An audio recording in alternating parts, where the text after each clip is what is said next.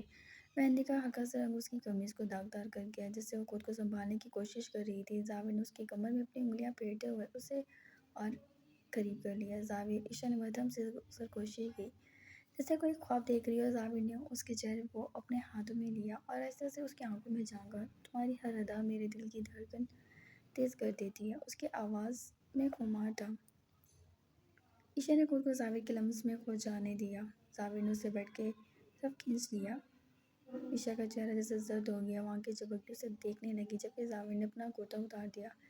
مجھے یقین ہے تم میرا سفید کرتا برباد کر دو گی، وہ ہنسا۔ عشاء شرم سے دوہری ہوتی نگاہیں بچانے لگی تھی۔ زاویر نے ایک گہرا سانس بھرا۔ اب جینٹل مین پن ختم کرتے ہیں مس عشاء۔ زاویر، اور ذرا زور سے، زیادہ شدتوں کے لیے تیار ہو جاؤ، وہ بولا۔ جبکہ عشاء سانس روکے اسے دیکھنے لگی، زاویر نے اس کے شانوں پر ہلکا سا دباؤ دیا اور عشاء پیچھے کی جانب تکیے پہ گری اور زاویر نے اس کی گردن میں بازو ڈالے اور اس کے ہونٹوں پر وہ جھکا اور اپنی شدتوں سے اسے ہلکان کرنے لگا۔ زاویر کے ہاتھ جا بجا اس کے وجود پہ اپنے نشان چھوڑتے جا رہے تھے۔